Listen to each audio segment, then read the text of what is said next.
Genial. Bueno, buenas tardes con todos. Estamos con Raúl, Juli, Esteban, Elian, Dani, Josué. Vamos a empezar con esta serie de eh, charlas sobre estos capítulos que hemos escogido de musicofilia de Oliver Sacks. Y se junto también la Isa, Ignacio. Y son lecturas que en algunos casos son bastante sencillas de digerir. Pueden presentar ciertos temas que sean interesantes o que llamen a la atención, pero que durante la lectura ya se van desarrollando y nos van mostrando un par de cosas que pueden ser novedosas o que quizás no habíamos considerado. Entonces, dentro de lo que del capítulo que yo escogí, que es el número 3 del miedo a la música o epilepsia musicogénica, eh, puedo decir que sí hubo un par de cosas que me gustó y que me sorprendió bastante. ¿Qué más, Isa? Quiero ir mostrando. Ya, me cuentan si es que ven mi pantalla. Sí se ve. Sí, buenazo. Chévere. Genial. Entonces, si bien es cierto, Sachs nos empieza a hablar sobre este espectro de lo que es la musicolepsia o los ataques epilépticos causados por la música, nosotros sabemos o hemos escuchado que la mayor digamos, la idea más común de por qué se puede desarrollar un ataque epiléptico es por esta epilepsia fótica, que es básicamente estar presenciando estímulos luminosos visuales demasiado intensos. Sin embargo, eso es una parte y un tipo de epilepsia, porque la epilepsia sí está relacionada con, claro, una activación demasiado intensa de ciertas áreas cerebrales, y allí viene lo chévere de este tema de la música, de la epilepsia musicogénica, que sí está mucho más enfocado a esto de la epilepsia en el lóbulo temporal.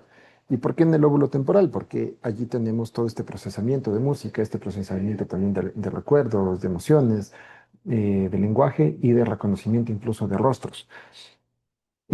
Dentro de eso ha sido chévere irse dando cuenta de que eh, no solo habría un tipo de epilepsia, o que la epilepsia no solo está concentrado con un solo tipo de forma de presentarse en el cerebro, sino que en este caso los sonidos, más allá, no solo la música, sino los sonidos, puede generar cierto tipo de estimulación o de excitación neuronal que puede generar estos ataques epilépticos o convulsiones. Como una de las cosas bien importantes que considero que habla Saxo, que va recopilando, es que no solo es la intensidad de la música, sino que sí pueden haber cierto tipo de música que sea suave. Y otra cosa también, el ruido blanco. Hay una parte de la lectura, menciona que no solo es específicamente la sinfonía o las canciones napolitanas o cierto tipo de obra musical, sino a veces pueden ser también ruidos como la de un avión o la de un tipo de frecuencia de radio. Entonces, con eso me puse a buscar un poquito más, porque si bien es cierto, digamos, el capítulo no es tan extenso, pero sí revisé un documento que igual les voy a enviar que va un poquito más a profundidad de esta situación de la musicolepsia. Y si bien es cierto, en el texto nos habla de que incluso eh, hay ciertos, digamos, referencias en el siglo XIX de este señor Nikonov, que escuchó esta ópera, El Profeta de Meyerbeer. Sí hay también digamos, otras referencias, ya que él escribí que en el siglo XVI, Scalinger fue una persona que ya empezó a darse cuenta de que cierto tipo de música afectaba a la mente o a la persona. Y según este texto que encontré, bueno, Shakespeare pone, digamos, de cierta forma estos episodios y dice, algunas personas son, digamos, se vuelven locas o se desequilibran cuando sostienen un gato, otras con el sonar, digamos, de una flauta. Y dice, según Shakespeare, él pone, estas personas no pueden contener la orina. Entonces ha sido bien. interesante darse cuenta de que esto de la musicolepsia no solo ha sido o es algo que se ha ido presentando durante las, digamos, el siglo XIX, siglo XX, sino que es algo que ya de a poco se ha ido tratando de estudiar. Por otro lado, la, cuando hablamos de el sonido, la música, no solo es importante ver que es la estimulación sonora por sí, sino también la posible asociación que puede tener con otras áreas, en este caso ya sea emocional o cognitiva. Ahí ponía también algunos ejemplos, por ejemplo, de esta señora que no podía escuchar música napolitana, y eso que ella también era italiana, porque desencadenaba cierto tipo de ataques o convulsiones. Y por último, también me gustó mucho y fue interesante darse cuenta de que eh, las afecciones o la forma de origen o la relación que tienen estos ataques epilépticos están obviamente vinculados con el origen o con el porqué de la epilepsia. Mencionaba que, por ejemplo, había un caso de de una infección por herpes y justamente allí están los tres niveles o las tres formas eh, de desarrollo de un ataque epiléptico. Puede ser por genética, por lesiones en la parte del cerebro y la otra por infecciones, por afecciones. Las más comunes vienen a ser por infecciones claro, en el encéfalo. De ahí indagando un poquito más, pues me puse a ver que según la Organización Panamericana de la Salud, el 70% de las personas que tienen epilepsia pueden llegar a vivir una vida normal. En el momento, o según sus estadísticas, del momento hay 50 millones de personas en el mundo que tienen epilepsia y aquí en las Américas tenemos 5 millones de personas. Y no hay, digamos, una forma sencilla de ver si es que la persona tiene, digamos, o es propensa a los ataques epilépticos. Los ataques epilépticos simplemente se van dando, o si es que hay digamos, algún accidente o algún tipo, como les mencionaba, de condición genética previa, se puede ir infiriendo de que esta persona posiblemente pueda presentar ataques epilépticos. De allí lo importante y lo que me gustó mucho de este capítulo es estar súper, súper atentos a qué tipo de música, eh, las personas están expuestas, más allá y no solo considerando el tema de los discos o de las identidades sonoras. Entonces de ahí viene esto del papel de la música. Básicamente viene a ser un desencadenante, o sea, viene a ser un estímulo que genera esta condición previa que ya tiene la persona. Y, como también mencionado en el libro, en algunos casos este desencadenante viene a ser parte de la experiencia epiléptica. Eso me pareció lo caso, porque sí podemos hablar específicamente de una epilepsia causada solo por música y que se experimenta con la música. También dentro de esto había esto de los niveles de ciertos ataques epilépticos, que para algunas personas ellos podían percibir cuando tenían esta estimulación, podían sentir como que aquí ponía la música se apodera de la persona, o hay una especie de aura musical en la cual iban sintiendo que ya iba a suceder el ataque epiléptico y en algunos casos se desencadenaba el ataque completo y en otros casos no.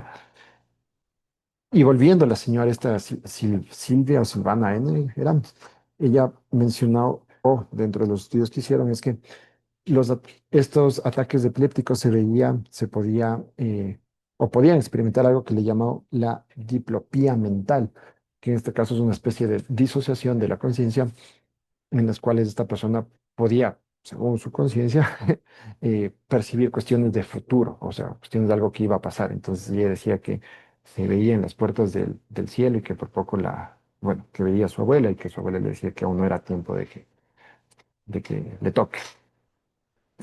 Entonces, aquí planteándolo desde esta pregunta como de cuál es el beneficio de la música, y claro, aquí la música no tendría un beneficio per se, sino más bien vendría a ser como un factor que más bien a las personas les genera incomodidad y más allá de incomodidad,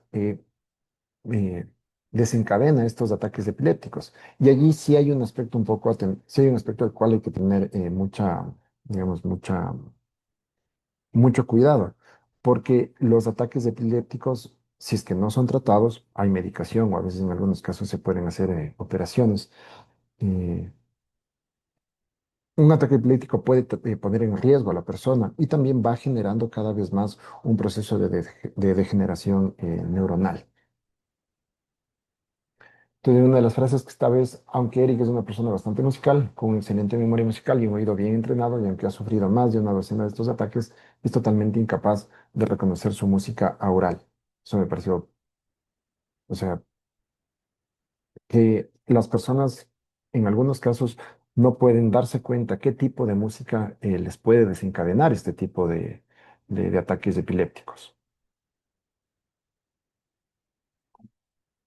Y otra frasecita más que les quería leer que me gustó un montón, era esta en la que decían que, bueno, en la página 45 dice que este paciente, Gigi o GG, desarrolló una extraordinaria sensibilidad al sonido y era capaz de detectar sonidos demasiado suaves o lejanos que otros no podían oír. O sea, también lo ponen como un aspecto un poquito positivo, es que las personas sí se vuelven o se volvían un poco más perceptibles o sensibles a los estímulos sonoros. Y los estímulos sonoros, si lo vemos desde la cuestión musical, no es solo a la música a la música en el completo, a la música en el total, sino también aspectos tan sutiles como las articulaciones. Él también nos decía que hay personas que sí podían desencadenar eh, ataques epilépticos por el rasgado de una guitarra, a diferencia de, digamos, esto de los punteos o el tocar ciertas melodías. Entonces, eso me parece lo esencial allí en este capítulo. El estar atento a qué tipo de música se escucha, y no solo el tipo de música por los ISOs o por las identidades sonoras, sino también a estos aspectos como la intensidad, como las articulaciones que puede haber. Y una de las cosas más importantes, lo que más se reiteraba en la lectura, era esto de las asociaciones emocionales que la persona podría tener con distinto tipo de música. Como digo, esto tiene una perspectiva un tanto más neurológica sobre los ISOs, porque los ISOs ya tienen un componente más simbólico, subjetivo, pero de cierta forma sí es como, o sea, como o sea, estar presente que, por ejemplo, cuando nosotros estamos eh, desarrollando una historia clínica o tenemos una interconsulta o hay un paciente que es referido con un tipo de condición neuronal especial, claro, está cada vez más atento al tipo de música que escucha.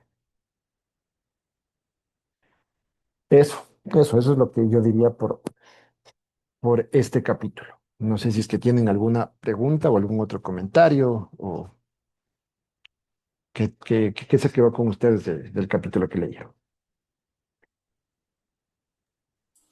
A mí justo como te dije, no leí completo, pero ahora ya escuchándote igual me queda esa duda de, o sea, entiendo como, como ya estamos escuchando todos, que en este caso la música se vuelve también como más bien una alerta de, oye, musicoterapeuta, ten cuidado también, analiza bien cuáles son las implicaciones, en este caso cognitivas, emocionales, que tiene el tipo de música que estamos eligiendo. Aún así, para estos casos concretos, eh, ¿cómo podemos, o sea, cómo podemos ir más allá con la musicoterapia? Porque ya ves que a mí no me gusta mucho la musicoterapia como pasiva, como muy receptiva.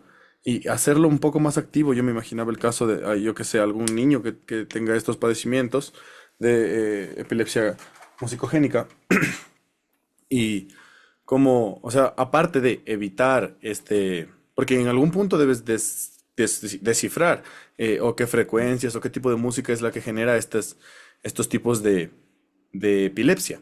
Pero una vez que identificas eso, ¿de qué manera puedes tratar por medio de la musicoterapia a este paciente? De no ser así, lo más correcto que derivar. O sea, decir, bueno, no es, la musicoterapia no es como compatible con este paciente. Sí, ahí vamos uno por uno, primero con José y después con Adán. creo que una de las ideas con las que me llevo de este capítulo también es, no todo, o sea, la musicoterapia tiene límites, básicamente eso, porque los elementos musicales con los que nosotros podemos trabajar en una terapia, ya sean metodología pasiva, técnica pasiva o activa, eh, va a desencadenar algún tipo de situación en la persona. Si tú me dices, ok, esto no solo está ligado al tema de escuchar música, porque es lo que nos plantea aquí en la lectura, pero considero que si es que la música se hace o ponemos o alguien está en ejecución de música, yo creo que incluso es un poquito más riesgoso. ¿Y por qué? Porque al hacer música se van a integrar muchas más áreas cerebrales, no solo la parte del lóbulo temporal, sino también la parte motriz, el lóbulo frontal. Entonces creo que la estimulación va a ser mucho más intensa, mucho más completa y creo que allí, claro, si es que esta persona tiene esta condición previa, saberla trabajar con mucho, mucho, mucho cuidado y tal vez hasta qué punto saber decir, si es que viene un paciente con epilepsia y decir, oye, tengo epilepsia y me gustaría tratar con un psicoterapia para ver cómo me va, yo pienso tenerle muy en claro. Quizás la musicoterapia no le pueda servir porque pueda generar uno de estos ataques epilépticos. ¿Pero por qué? Porque puede haber una sobreestimulación en el lóbulo temporal. Yo lo vería así. No me ha tocado, pero por suerte, porque pienso que sería o sea, sería bastante complejo llegar a tener, a que un paciente desencadene o tenga un episodio convulsivo por el uso de la música. Eso. Dani, ¿ibas a decir algo? Eh, bueno, sí, un poco también relacionado con esto que ahorita ustedes mencionaban, ¿no? Como eh, yo también creería que quizás hasta un punto podemos aportar, hasta poder tener un poco más de información y demás, y siempre teniendo en cuenta, ¿no? Como qué podría, teniendo en cuenta que tal vez algo musicalmente que realicemos en la sesión puede desencadenar como no podría desencadenar. Ujú, Y saber también cómo actuar en este caso. Y me acordaba yo de algunos peques que tengo en el cole, eh, que si bien no tienen epilepsia por un desencadenante musical, pero por ejemplo con ellos había pasado con fiebres. Los papás nunca se habían ujú, dado cuenta que el niño tenía epilepsia hasta que un día subió su fiebre y empezó a tener ujú, convulsiones, pero, o sea, les digo como de 37,5 a 37 o 38, ¡pum! O sea, de una. Él no le puede subir para nada la fiebre porque empieza a ujú, convulsionar. Y de igual manera, otros estudiantes que tampoco lo sabían, y eso me parece muy interesante, y los papás se enteran porque de chiripazo hacen un examen cerebral, le hacen un encefalograma, puede ser. ujú, Y ujú, ahí tienen recién la información. Entonces, y muchas veces podría esto pasar, o sea, dentro de nuestras sesiones, que es algo que quizás ni siquiera vamos a saber. ujú, Y el cómo poder actuar, sí sería también súper importante. Creo que hasta incluso en ujú, algún punto nosotros deberíamos estar de cierta manera un poco capacitados a un nivel básico también, de cómo actuar en el caso de que esto pudiera desencadenar. ujú, Y sin embargo, también por otro lado tenía esta otra arista pensando y decía, bueno, el impacto de la música es enorme. O sea, podemos seguir ujú, evidenciando que el impacto de la música es enorme, sea en este caso tal vez, tomando en cuenta este capítulo, algo tal vez no tan positivo, pero tiene el tal poder de llegar a topar áreas en el cerebro tan importantes que pueden llegar a causar esto. ujú, Entonces, me parece bastante sorprendente, me parece muy loco. Y sobre todo también, sí quisiera poder analizar un poco, ya voy a ver cómo funciona. Pero esto de que le habían, a la paciente del caso, habían llegado a operar, si no estoy mal, la parte de su lóbulo temporal izquierdo, ujú. que, si no estoy mal, es el que se encarga de toda la parte verbal, del lenguaje y demás. Entonces, ¿cómo o dónde está esta conexión o por qué una vez que recibe esta operación de repente deja de ser más, menos como, empieza a ser menos susceptible a los sonidos y de repente también todas sus convulsiones empiezan a bajar hasta casi ya no tener este efecto que tenía antes todo el tiempo con lo de la música napolitana. Entonces, ¿cómo exactamente funciona? Es algo que tengo mucha curiosidad y me gustaría cachar. Tal cual, el poder de la música es como que, pucha, puede ser tan intenso y tan fuerte que hasta puede generar este tipo de situaciones. Yo le veo al cerebro como un centro de operaciones multimodal. Son varios módulos, ¿no? A través de distintos, no solo de la localización dentro de los glóbulos, sino también de las funciones que van compartiendo a través de los distintos lóbulos y áreas cerebrales. Por ejemplo, eh, no es y aquí viene una cuestión bien importante. Sí pienso que es muy importante dejar de pensar que solo una área se encarga de, por ejemplo, el lenguaje. O sea, decimos, la parte lóbulo frontal está la cuestión de las ideas del lenguaje y la toma de decisiones. Que la parte temporal es la cuestión del procesamiento del sonido, de las palabras también por áreas de Wernicke. eh, o la cuestión de la memoria solo es por el hipocampo, o la cuestión del procesamiento visual en el lóbulo occipital. Yo pienso que no, o sea, sí hay áreas que son más relevantes para ese procesamiento, pero es en general todo varios módulos funcionando al mismo tiempo. Entonces, cuando hablamos de ya sea lobotomías, estas operaciones donde se quitan ciertas áreas del cerebro, o incluso la terapia de electrochoque, e incluso también el tema del uso de medicación, de fármacos, que lo que van a impactar sobre todo es justamente en la neuroquímica y en el balance, si hablamos de neuroquímica, también eso hacia los impulsos nerviosos. Estamos viendo entonces que estas áreas van a trabajar en conjunto, pero que hay unas que van a tener un poquito más de relevancia. No por el hecho de que le quitas la cuestión del lóbulo temporal, ya no va a poder reconocer nada. Porque aparte también lo maravilloso del cerebro es que tiene esta capacidad de neuroplasticidad, de que puede ir el otro hemisferio o el otro lóbulo, ya sea izquierdo o derecho, puede ir también compensando ese tipo de actividades o funciones que tenía. Entonces, ¿hasta qué punto también, si es que en estos casos y en este capítulo, podemos pensar también como el cerebro, como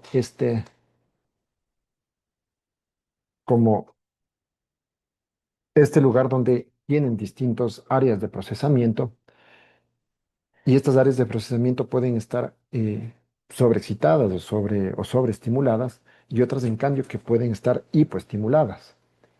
Una de las cosas que también a veces suelo conversar con los chicos acá en clases de psicología clínica es que a veces nos venden o suponemos mal esta idea de la regulación. Creemos que la regulación es simplemente calmarse. Pero una persona, por ejemplo, que está deprimida o que tiene, digamos, o ponte una persona que no, que no ha comido, tal vez su regulación es más bien activarle. Entonces lo veo así, el cerebro es como dependiendo de qué áreas y qué funciones cumple cada una de esa área, cómo está esa área. Quizás en estas personas o por cuestiones ya sea de infecciones, de medicamentos, de lesiones, cuestiones genéticas, hasta qué punto esa forma de procesar la información, esa forma de eh, mantener una relación adaptable del procesamiento de estímulos, pues, o se puede quemar o puede estar demasiado propensa a una excitación que les pueda generar una convulsión, o simplemente es algo que a la persona no le llega. Hay un par de capítulos, creo, justo en el libro que habla sobre la amusia, que es básicamente la incapacidad de percibir música o de estar al contacto o de tener esta respuesta musical. Entonces ahí sí llegamos en esta galaxia que es el cerebro y sus neuronas. Juli, Hola, hola chicos. Em, yo no pude leer el capítulo, lo pero siento. no te preocupes. A lo que iba es que igual escuchando todo lo que tú mencionabas, em, yo aquí anoté un par de cosas que estaba pensando más allá de, pues de la parte del cerebro que es súper importante, pero que a lo mejor no es mi fuerte. Yo tal vez pensándolo más desde una parte musical. y es que es la importancia de conocer al paciente y, y explorar mis opciones, ¿no? Que parece algo Ujú, súper obvio, pero algo que pasa mucho, o que al menos a mí me pasó cuando ya empecé a ejercer de verdad como yo sola, sin una práctica como tal, es que uno es normal emocionarse por los resultados y por la música mismo, ¿no? Entonces, de repente tuviste una sesión con un paciente que a lo mejor ninguna otra terapia le llegaba y tiene alguna reacción que te sorprende, te emociona y a veces eso puede tender a que te olvides de que también de los límites que puede tener uno mismo, que puede tener el paciente y que puede tener la misma musicoterapia, ¿no? Entonces, algo que he ido aprendiendo mucho ahora es a explorar también las, qué implicaciones tienen mis decisiones musicales sobre cada cliente, ¿no? Cada paciente. Entonces, por ejemplo, en cuanto a esto voy, no sé, por ejemplo, a veces estoy con, en mi caso, que trabajo más con adultos mayores, alguno de los residentes tiende bastante a deprimirse. Entonces, lo que uno pensaría normalmente es, bueno, entonces le voy a llevar música alegre para que baile y se le olvide que está triste, ¿no? Pero de ujú. repente y esa persona te dice, de verdad no puedo música alegre, no tengo ganas de bailar, entonces, ok, ¿cómo voy a tratar de llegar a ti llegar a ti o conectar con tu tristeza o tal vez hacerte, no sé, subirte el estado de ánimo sin necesariamente cantar una canción sobre qué linda que es la vida, porque a lo mejor para ti en ese momento no es la vida tan linda, ¿no? O algo tal vez un poco más hacia el tema sonoro. Eh, Hay muchos de los residentes que pues ya tal vez por su edad, por su condición, por su enfermedad, ya no toleran ciertos timbres.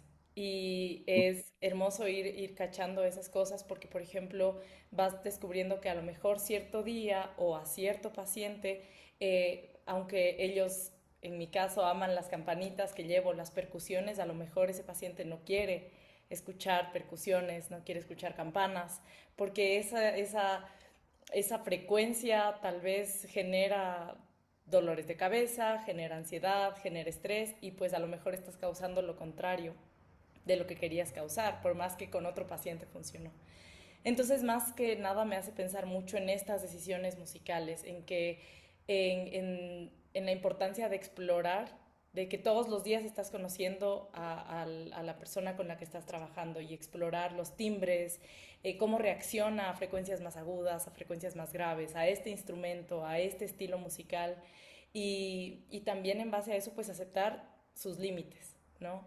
Saber en qué momentos puedes invitarle a explorar cosas nuevas, pero también saber en qué momento detenerse. Creo que eso es algo que me hizo pensar mucho. Ajá. Una bestia, sí. No sé, y estoy anotando también estas cosas que dicen. Por un lado, esto de, claro, tal vez en la buena intención de querer que las cosas cambien, no estamos usando ese poder y esa posibilidad que nos da la música, que es de validarle a la persona en ese momento. A veces hay ratos en los que la música simplemente no es esta pastilla que te va a cambiar el estado de ánimo o que te va a cambiar el momento. Porque como tú decías, tal vez no es lo que necesita esa persona en ese momento. Y quizás lo que necesita es un espacio para validar esa emoción. Porque pienso yo, a través de validar la emoción y validar esa situación, uno puede generar un cambio. Porque si no, nos volvemos una cuestión súper condicionantes y bien así, Shutter Island por poco eso, de querer cambiar las cosas solo porque hay la posibilidad de cambiar, ¿no? Porque solo tenemos cierta pastillita o cierta cosa para generar ese cambio. La otra también es, claro, como tú dices, en la población que hablas de los adultos mayores, sí hay obviamente esta, digamos, cierto tipo de sensibilidad a los timbres y también bien importante, considerar que en los adultos mayores vamos a tener este proceso de deterioro del procesamiento sonoro. Los decibeles cada vez van a ser necesarios que suene un poco más duro. Y hasta qué punto no es que el abuelito está tocando duro por joder la vida, sino que en realidad no puede escuchar y necesita escuchar y por eso quizás la intensidad se vuelve así cada vez más alta. Eh, Obvio, aceptar los límites y sobre todo aceptar los límites de la persona es como aceptar los límites desde el reconocimiento del paciente, del beneficiario, y más no los límites del instrumento o de la música o de yo como persona que ejecuto. Porque todos tenemos límites, o sea, vamos a tener no solo límites en lo que proponemos, en los que hacemos, en lo que hacemos como música, sino también en cómo la persona lo recibe. Y eso es toda una bestia, o sea, una muy, muy, muy, muy buena frase es esto de las decisiones musicales y la exploración. Eso es lo que hacemos, nos pasamos tomando decisiones musicales. Súper, buenazo. A ver, estaban en orden. Quiero primero darle el micro al Esteban porque escribió antes y también levantó la mano. Esteban, interesante, creo que el análisis musical es muy importante. A ver, hágale. Hola, ¿cómo van? Recién estoy caminando aquí llegando a la casa. ¿Me escuchan bien o no? Sí, sí, sí, te escuchamos. Ya. Bueno, a mí me pareció muy interesante el capítulo y bueno, ahí me voy enterando de algunas cosas súper interesantes que es asociarlo en la práctica y con lo que decía Juli. Me pareció mucho más interesante porque un poco, digamos, poniéndolo ya en ejemplos reales y no solo eh, por ejemplo, con adultos mayores, ¿no? Y a mí me ha pasado bastante que cuando he trabajado por ejemplo, con la psicóloga y trabajando en un writing, pero a través de la psicología y componer con adultos mayores, ya no solo interfiere también el hecho de la música, sino de las palabras como tal. Entonces ahí como que decía, eh, ¿cómo es? Creo que era Sigmund Freud, que era del inconsciente la palabra, cómo cambia dependiendo a a la persona y a lo que ha vivido, ¿no? Por ejemplo, para mí amor puede significar una cosa y, y amor para otra persona puede significar algo trágico, ¿no? Y como este tipo de, solo la misma palabra, pero con diferentes tipos de connotaciones, hace hace que desencadene este tipo de ya sea como en este caso epilepsia, ¿no? Que se trataba de eso, y en otros casos, y en otros casos como que otros, otros factores que a veces uno no quisiera poder llegar a eso, pero sucede muchas veces. Y cómo desviarlo y cambiarlo del punto de vista de ver. Es muy interesante y uno va aprendiendo ahí también con la práctica. Por ejemplo, hay algo que me parecía muy interesante de hoy día, por ejemplo, de mañana, que me pasó. Estaba trabajando con unos niños, ¿no? Un niño que tenía TEA al inicio que vino a tocar una batería. Era la persona más feliz del mundo, ¿ya? Y después, un tiempo, no sé qué es lo que se me escapó de las manos, que por ejemplo ya no quería trabajar, ¿no? No sé en qué momento o cuál fue el factor que yo hice o qué dije o qué no hice para para que continúe eh, con esa misma alegría que yo le vi cuando le presenté el instrumento y todo eso. Y después de que conforme pasó el tiempo, otra vez ya se eh, animó, por así decirlo, y salió súper bien después de la clase, pero a eso voy, ¿no? Como que estos estímulos son muy reales no solo en personas que tienen este tipo de trastorno, ¿no? O epilepsia, o lo que sea, sino que en todas las personas como que hay ciertos detonantes que son bien importantes darse cuenta. Por ejemplo, a mí me pasó hoy día eso, y es algo que del día a día a veces pasa, ¿no?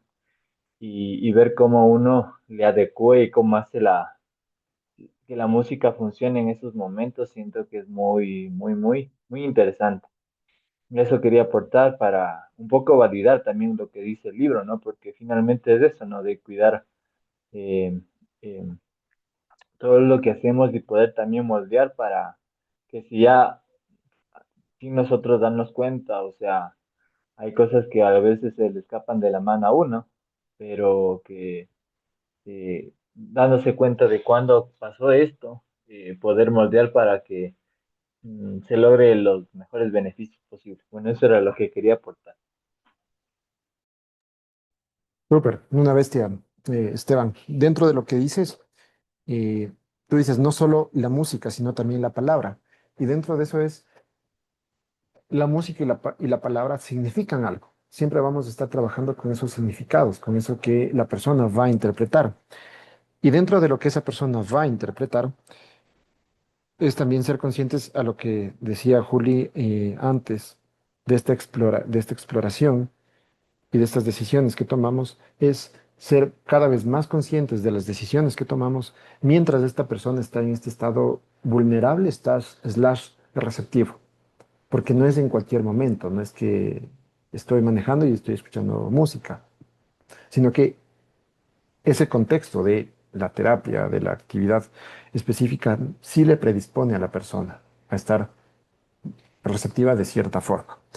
Y antes de olvidarme también, súper importante también lo que nos decía la Dani antes, de es también fundamental estar preparados para saber tratar estas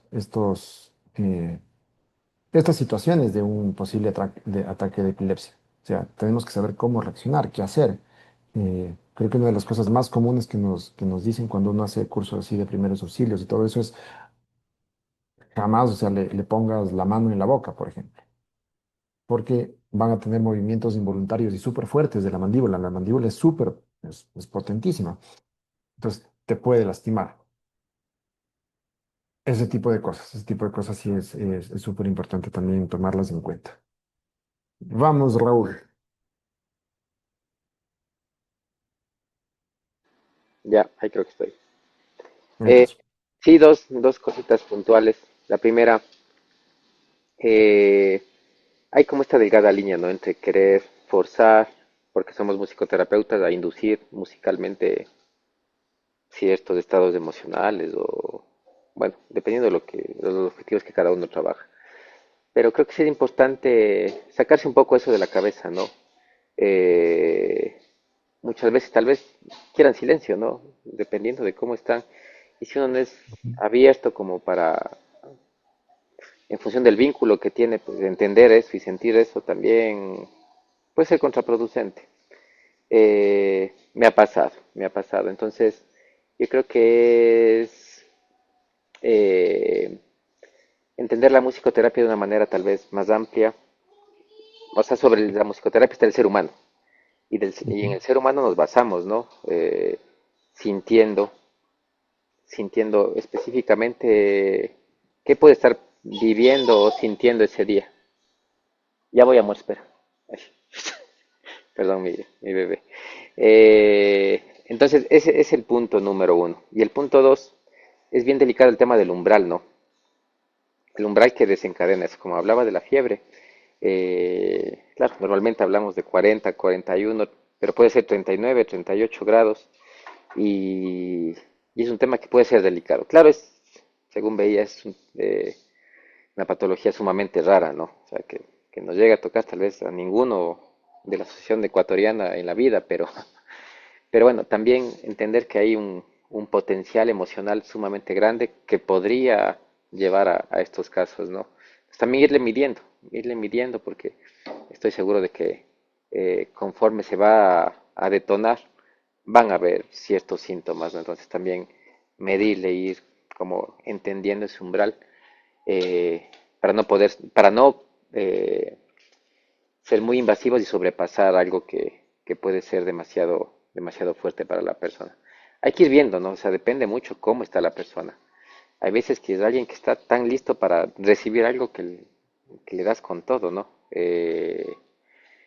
Pero, bueno, eso hablan mucho, estoy estudiando ahorita terapia gestalt, y eso hablaba Fritz Perls, ¿no? De que hay personas que, bueno, tú le puedes incluso hablar hasta fuerte, ¿no? Y entiendes que tiene la herramienta como para salir y lo vas a lograr, pero hay personas que no tienen las herramientas de ese momento y uno va como muy suave, muy suave, muy suave, entendiéndole. Entonces, esos dos puntos quería solamente como rescatar, en lo que se ha ido conversando también.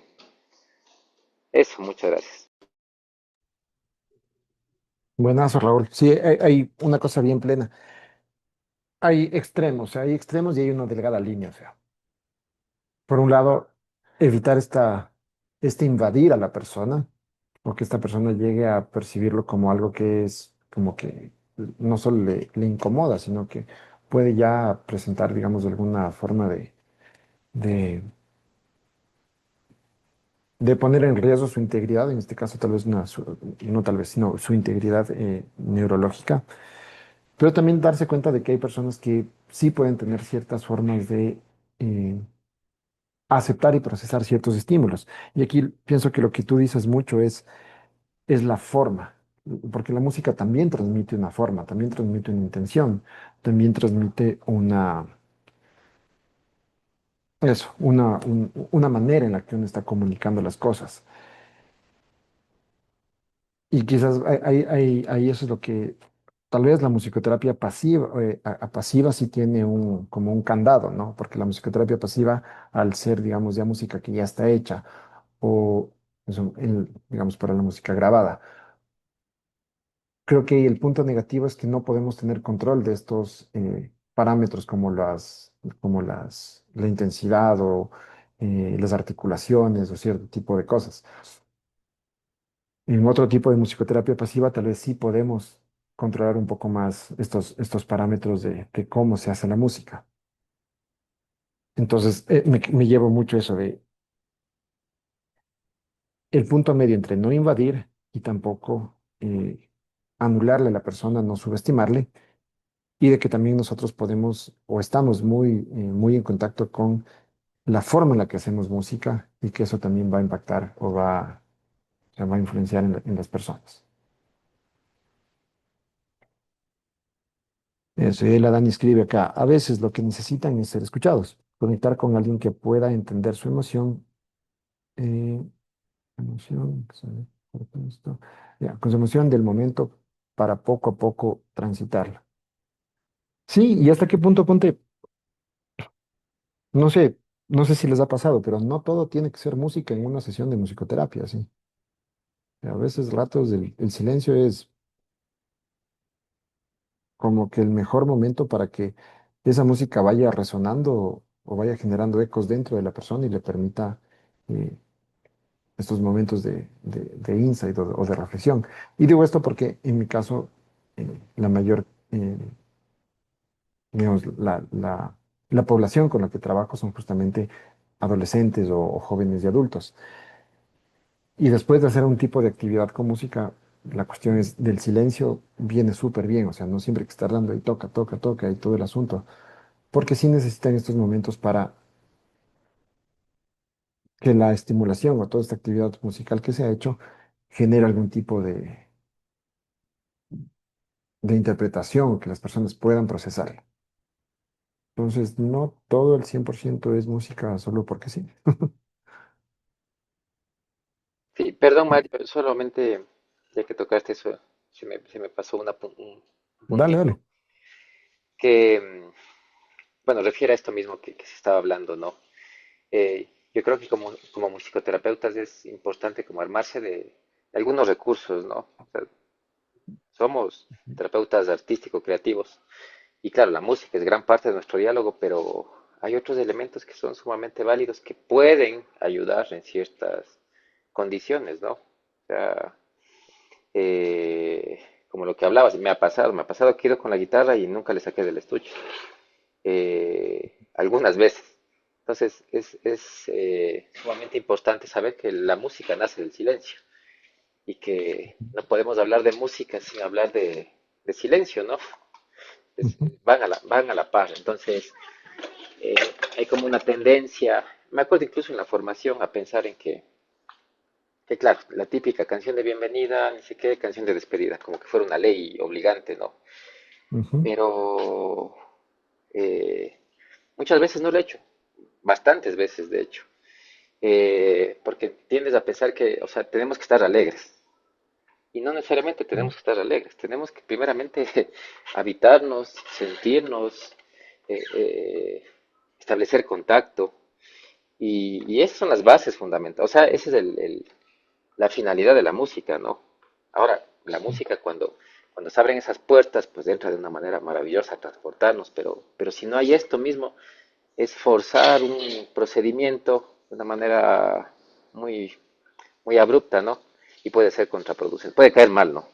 Entonces, Ujú, sí, o sea, a la par que se entiende la música, hay que entender también la gran importancia que tiene, o el peso que tiene el silencio también. Eso ujú. nada más. Buenas ideas. Yo sí quiero decir algo ahí, que no solo es el hecho de, claro, ser recursivo, como bien dices, o sea, digo para añadir, ¿no? De tener un punto de vista así amplio, de saber tener un criterio, pero también de cierta forma como también ser cuidadoso en que en la línea que uno escoge para tratar, y no me refiero solo a los métodos o a las técnicas de musicoterapia que uno puede emplear. Pienso que sí es riesgoso llegar a casarse así con esta metodología, con la técnica. Y menciono más la metodología porque no sé si es que fue su experiencia, pero en los estudios del máster, claro, nos proponían o nos mostraban esta cuestión de los métodos de musicoterapia y que tienen esta estructura y que tienen estos pasos. Y de ahí sí viene mi crítica a que suena un poco más a, te vendo el método, slash la formación, y de ley tienes que cumplir con todos esos pasos para que puedas llamarle musicoterapia. Y más bien lo que me di cuenta es que sí hubo una falencia en la formación, es que antes de estarle dando prioridad al método, porque los métodos hasta incluso ya tienen patente, ya tienen nombre registrado de a quién le pertenece, yo pienso que más bien nos hubiesen formado un poco más y nos hubiesen fortalecido en la cuestión de técnicas, porque sin técnicas no hay métodos. Y hay ciertas técnicas que pueden estar en distintos métodos. Porque por cumplir con un método no podemos ir a tratar a un paciente con epilepsia.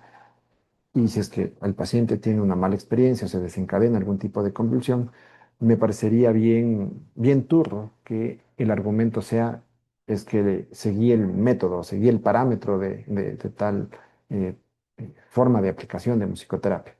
Porque, como bien decías al inicio, estamos poniendo al método por sobre encima de la persona, por sobre encima del paciente. Y aquí para aportar una cuestión ahí, hoy día di una clase sobre el estudio de la conciencia y el problema de la conciencia. Primero, es un problema enorme, nadie lo ha podido solucionar hasta ahora. Y una cuestión con la que me llevo es que dentro de estas posturas que reconocen la cuestión un poco más dualista de la parte física y la parte mental subjetiva, una de las cosas que te dicen es cada persona tiene su momento y su forma de experimentar la conciencia. Entonces, no puedes obligar a una persona o forzarle, como decías, por el método, o por la técnica o por el modelo, a que esa conciencia de esa persona se ajuste y responda como esperas por el método. Entonces, sí pienso que, y eso lo digo así abiertamente, o sea, es riesgoso querer pensarse como musicoterapeuta solo a través desde el método y no desde lo que conlleva esta noción de ver al paciente, de verse uno mismo, de tener sus herramientas, de tener el criterio clínico, de tener el criterio musical. Ah, y una cosa más, esperen, que aquí noté, que así como nosotros podemos tener una amplitud amplia, podemos ser amplios en la cuestión de tener, digamos, recursos o criterios, eso no quita que también es valioso que nos vayamos especializando en cierto tipo de necesidades. Porque eso es positivo, el hecho de que una persona se puede especializar, por ejemplo, en, llámale, niños con trastornos o con distintos tipos de neurodivergencia o personas con eh, alguna cuestión neuronal, es positivo. O sea, es difícil llegar a saber todo al 100% de todo. Y ahí viene lo lindo de saberse especializar.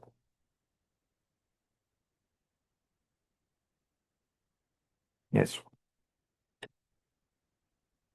¿Alguien más quizás? ¿Algún comentario, pregunta, inquietud?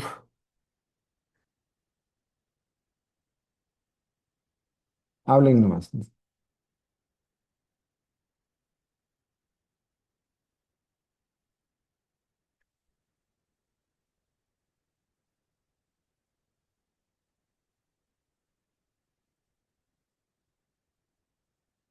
No. Bueno. Ah, no, Raúl, ¿ibas a decir algo? Ah, no, se le prendió la cámara. Ya, chévere. Bueno, mis chicos, entonces, eh, ¿les parece si es que llegamos hasta ahí con nuestro primer book club del día de hoy?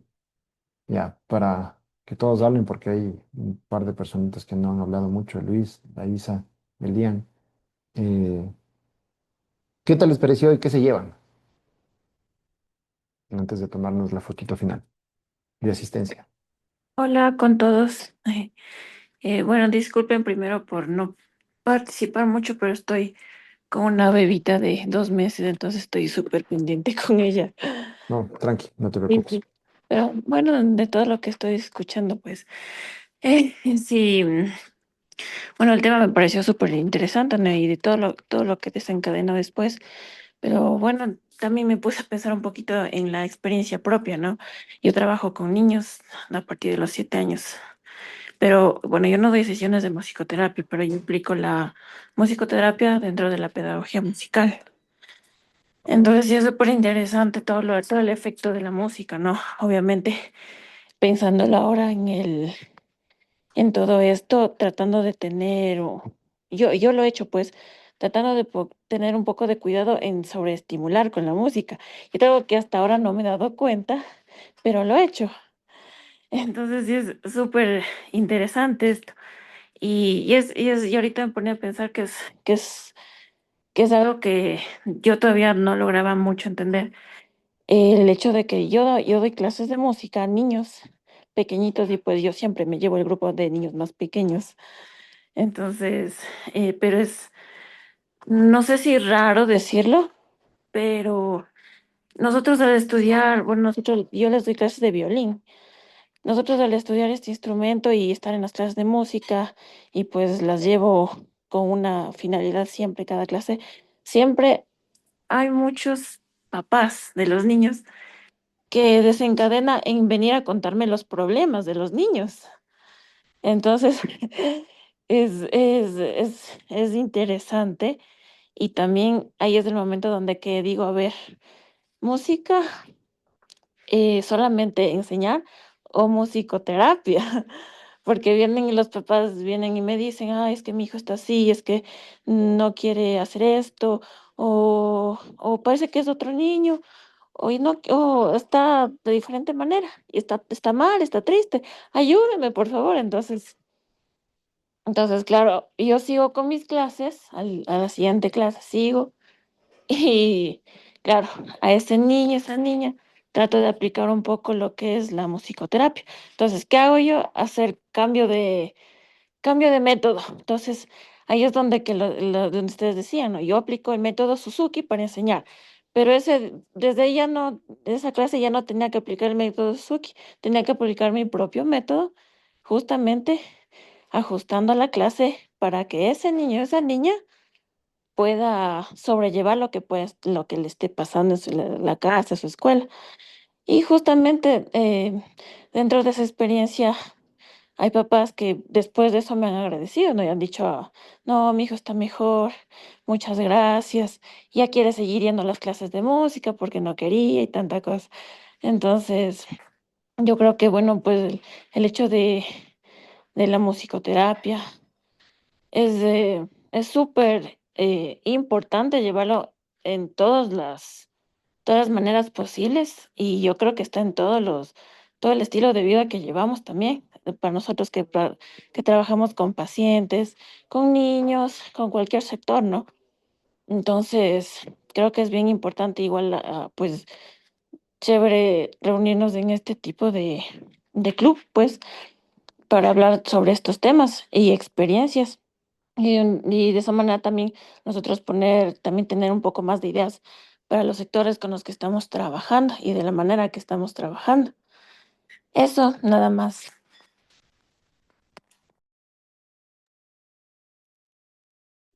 De verdad, es súper lindo lo que dices también de que, eh, bueno, a veces las cosas se pueden como solapar, ¿no? El tema de los contextos, ya sean educativos o clínicos. Y también que los métodos vienen a ser como guías, no camisas de fuerza que deben cumplirse así al 100%. Y también quizás, ¿no? O sea, depende, también hay pacientes que esto incluso sí necesitan, o estudiantes que sí necesitan cumplir con una estructura y capaz esa estructura está muy pensada en esas necesidades y en esas capacidades de esas personas. Entonces, sí, el método como guía, sí, eso, el método como guía. Ujú.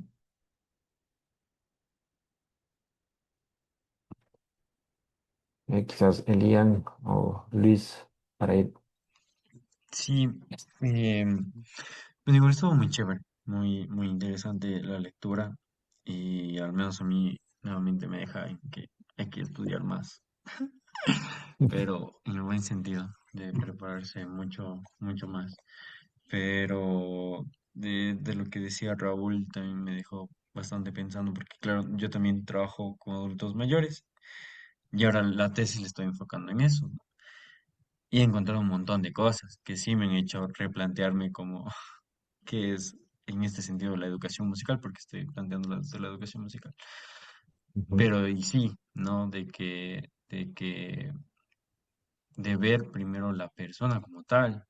Por ejemplo, no sabía que había tantas limitaciones vocales, ¿no? Porque en mi aspecto, en el adulto mayor, de las que yo ujú. conocía, y ha habido un montón, ¿no?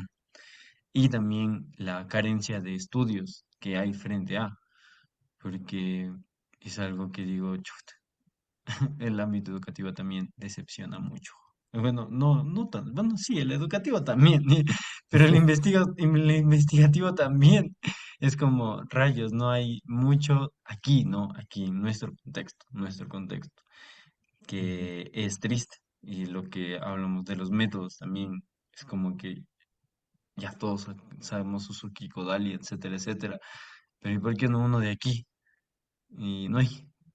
Entonces, o sea, me dejó esa espinita de como estudiar mucho más y sí prepararse más, pero basando en esto, ¿no? En que obviamente una investigación se lo puede hacer y, y sale.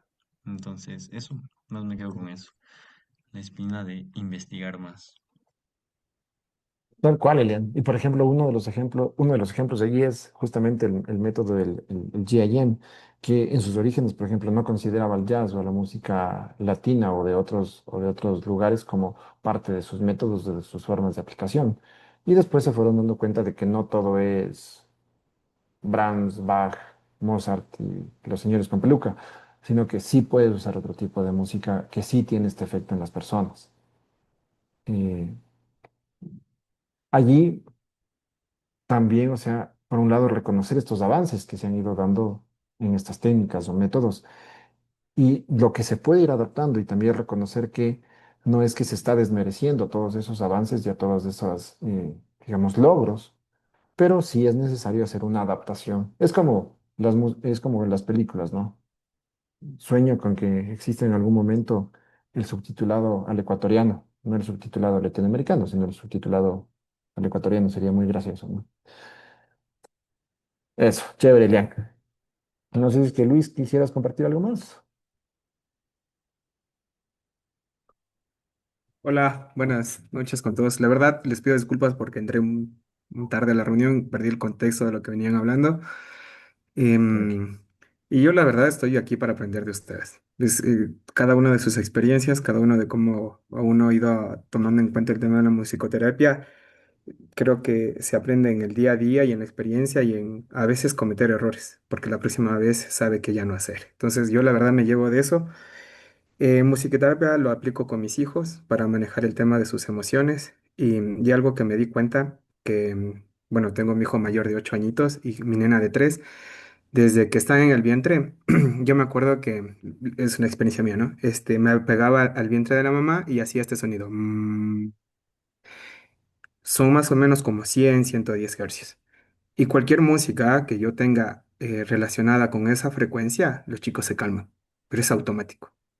Entonces, eso es lo que a mí me lleva, o sea, simplemente saber, o mejor dicho, como me interesa este ámbito, ¿no? De las nuevas mamás y todo ese tipo de cosas, descubrir qué tipo de frecuencia o cuál es la frecuencia del que tiene la mamá al momento de hablarle y saber que eso les va a afectar de manera positiva a los chicos para manejar el tema de sus emociones. Entonces, no sé si viene dentro de la línea de lo que estaban conversando, pero como estaban contando experiencias, conté esta que me la llevo. Claro, está súper, o sea, y sí se conecta porque en cierto punto sí hablamos de esto de conocer y explorar al paciente o a la persona. Y claro, esto va a sonar súper idealista, ¿no? Pero así como tenemos el álbum de fotos, sería chévere también tener el playlist de la vida de las personas. O sea, a qué música uno responde, a qué tipo de sonidos, de voces, de texturas musicales, de timbres, porque eso también va formando lo que es la identidad. Hay un capítulo bien bonito que habla sobre identidad aquí en el libro de Oliver Sacks. Y vuelvo, la identidad sonora es fundamental también. O sea, una de las cosas que siempre voy así también, y digo bastante, es la identidad sonora, reconocer la identidad sonora es importantísimo. Buenísimo. Listo, mis chicos, chicas, muchísimas gracias. Espero que les haya gustado este book club.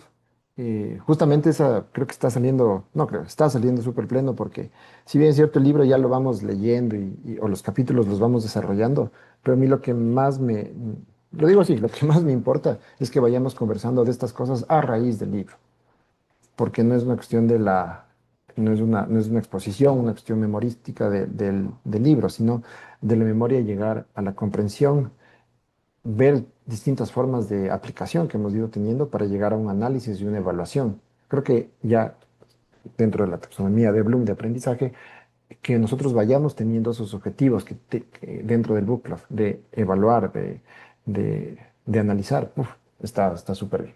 Me parece que estamos cumpliendo con esta actividad. Chicos, ¿les parece si para ir cerrando nos tomamos un screenshot o un selfie? Y tengo Dale, el ya le teléfono. tomo desde acá para subirlo. Sí, ya, de una. A ver si es que Isa y Juli pueden prender un ratito Isa, que sé que estás con tu guagua ahí, pero si es que tienes chance, un ratito más. A ver. Ahí verán para sus certificados, ¿no? Dijo una profesora, pónganse bonitos. Siempre estamos bonitos. A ver, ¿Listos? dinos, Dani. Una, dos, aguanten ahí la pose y tres. Otra, a ver si acaso una, no se muevan, dos y tres. Che, Ya, ahí buenazo. está. Chévere, mis chicos, muchísimas gracias. Siguiente, ¿a quién le toca? Solo para A mí, Josué. ¿Para cuándo pusiste? para el siguiente, ¿no? ¿Cuál es el siguiente? De aquí en 15, El ¿no? Porque nos íbamos a 23. reunir, Ajá, sí, para nos el íbamos a 23. reunir cada 15. A ver, deja ver. Estamos. Josué, vamos, entonces vamos a leer, justo, el de música e identidad, deterioro cognitivo. Ok, capítulo 29, estás para el 23 de febrero. Y de allí, el siguiente creo que es el de marzo, que es el Creo que 9 de soy yo, marzo. el 9. Sí, ahí Ajá. vamos contigo, Dani. El Ya de fácil habla y ahí. canto. Ah, fácil, musicoterapia, chévere, cuestión lingüística. Bacán. Entonces, de aquí en 15 nos vemos con el de música e identidad. Bien. Nos vemos entonces, que tengan una linda semana y una linda noche. Nos Nos vemos. vemos, Bye bye. Gracias, chicos. cuídense Que te vaya mucho. Gracias, Buenas Chao, bonito. chao noches. Chao, muchachos. chao. linda Gracias, reunión. chao, Ya nos chao. vemos. Chao, Chao. chao.